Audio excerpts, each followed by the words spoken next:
ನಮಸ್ತೆ ಮಕ್ಕಳೇ, ಇಂದಿನ ತರಗತಿಯಲ್ಲಿ ಪದ್ಯ 1 ಬಣ್ಣದ ಹಕ್ಕಿ ಈ ಪದ್ಯದ ಪುನರಾವರ್ತನೆಯನ್ನು ಮಾಡೋಣ.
ಪಾಠಪೂರ್ವ ಚಟುವಟಿಕೆ. ಚಿತ್ರದಲ್ಲಿರುವ ಪಕ್ಷಿಗಳನ್ನು ಗುರುತಿಸಿ ಅವುಗಳ ಹೆಸರು ಬರೆಯಿರಿ. ಇದು ಗಿಳಿ, ಕೋಳಿ, ನವಿಲು, ಕಾಗೆ, ಪಾರಿವಾಳ, ಗುಬ್ಬಚ್ಚಿ.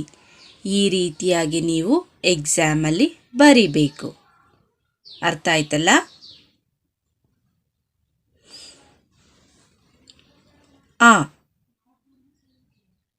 ಪದ್ಯದ ಮುಂದಿನ ಸಾಲುಗಳನ್ನು ಹೇಳಿ ಅಥವಾ ಬರೆಯಿರಿ. ಆ ರೀತಿಯಾಗೂ ಕೊಡ್ಬೋದು. 1. ಗೆಳೆಯರು ಆಡಲು ಯಾರೂ ಇಲ್ಲ, ಕಳೆಯುವುದೆಂತು ವೇಳೆಯನೆಲ್ಲ. 2.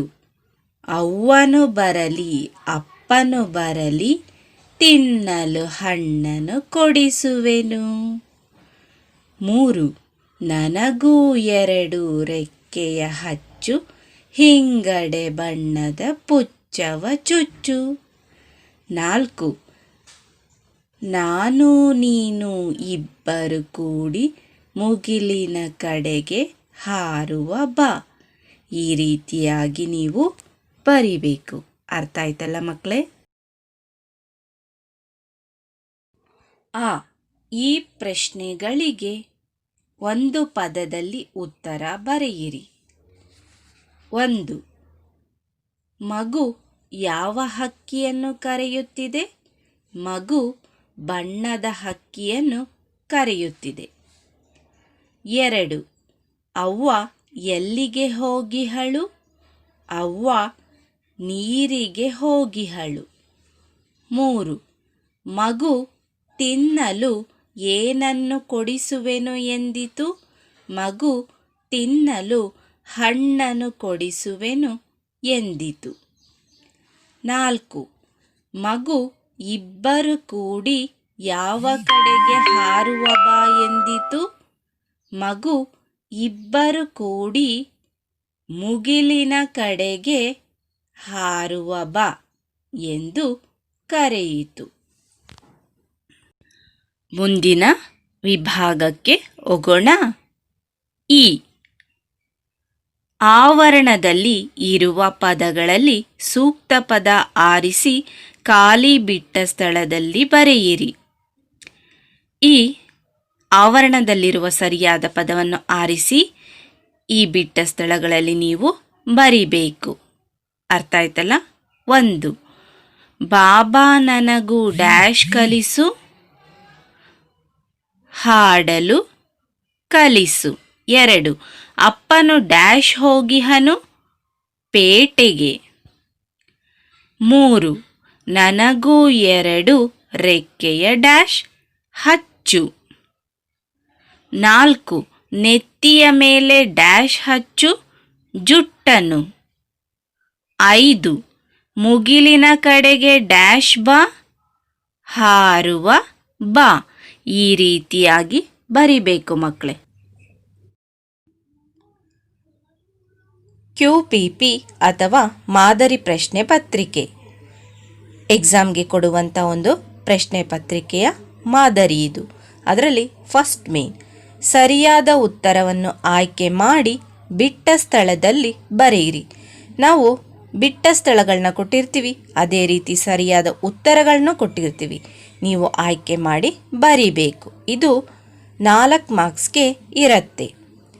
ಸೆಕೆಂಡ್ ಮೇನ್ ಆ ಪಟ್ಟಿಯಲ್ಲಿನ ಪದಗಳಿಗೆ ಸರಿಯಾದ ಪದವನ್ನು ಆ ಪಟ್ಟಿಯಿಂದ ಆರಿಸಿ ಹೊಂದಿಸಿ ಬರೆಯಿರಿ. ಇದು 2 ಮಾರ್ಕ್ಸ್ಗೆ ಇರುತ್ತೆ ಮಕ್ಕಳೇ. ಥರ್ಡ್ ಮೇನ್ ಚಿತ್ರದಲ್ಲಿರುವ ಪಕ್ಷಿಗಳನ್ನು ಗುರುತಿಸಿ ಅವುಗಳ ಹೆಸರು ಬರೆಯಿರಿ. ಇದು 3 ಮಾರ್ಕ್ಸ್ಗೆ ಇರುತ್ತೆ. ಫೋರ್ತ್ ಮೇನ್ ಕೊಟ್ಟಿರುವ ಪ್ರಶ್ನೆಗಳಿಗೆ 2-3 ವಾಕ್ಯಗಳಲ್ಲಿ ಉತ್ತರ ಬರೆಯಿರಿ.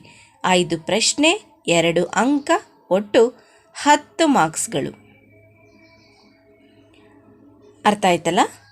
ಈಗ ಫಿಫ್ತ್ ಮೇನ್ ಕೊಟ್ಟಿರುವ ಪ್ರಶ್ನೆಗಳಿಗೆ 3-4 ವಾಕ್ಯಗಳಲ್ಲಿ ಉತ್ತರ ಬರೆಯಿರಿ. 2 ಪ್ರಶ್ನೆ 3 ಅಂಕ, ಒಟ್ಟು 6 ಅಂಕಗಳು. ಎಲ್ಲಿ ಇವು 2-3 ವಾಕ್ಯದ ಪ್ರಶ್ನೆಗಳು, 3-4 ವಾಕ್ಯಗಳ ಪ್ರಶ್ನೆಗಳು ಅಂದರೆ ನಿಮ್ಮ ಕ್ಲಾಸ್ ವರ್ಕಲ್ಲಿ ಟೆಕ್ಸ್ಟ್ ಬುಕ್ಕಲ್ಲಿ ಇರುವಂಥ 1 ವಾಕ್ಯದ ಪ್ರಶ್ನೆಗಳನ್ನ ಮರ್ಜ್ ಮಾಡಿ ನಾನು ಇಲ್ಲಿ 2-3 ವಾಕ್ಯದ ಪ್ರಶ್ನೆಗಳು, 3-4 ವಾಕ್ಯದ ಪ್ರಶ್ನೆಗಳಾಗಿ ಮಾಡಿದ್ದೀನಿ ಮಕ್ಕಳೇ. ಅರ್ಥ ಆಯ್ತಲ್ಲ? ಸೊ ಇದನ್ನು ಗಮನಿಸಿ ನೀವು ಬರಿಬೇಕಾಗತ್ತೆ. ಈ ವಿಡಿಯೋವನ್ನು ನೋಡಿದ ನಂತರ ನಿಮ್ಮ ಪಠ್ಯ ಪುಸ್ತಕದಲ್ಲಿನ ಅಭ್ಯಾಸ ಪುಟಗಳು ಹಾಗೂ ನಿಮ್ಮ ಕ್ಲಾಸ್ ವರ್ಕಲ್ಲಿರುವ ಪ್ರಶ್ನೆ ಉತ್ತರಗಳನ್ನ ಕಲಿತುಕೊಂಡು ಎಕ್ಸಾಮ್ಗೆ ಪ್ರಿಪೇರ್ ಆಗಿ ಮಕ್ಕಳೇ. ಧನ್ಯವಾದಗಳು.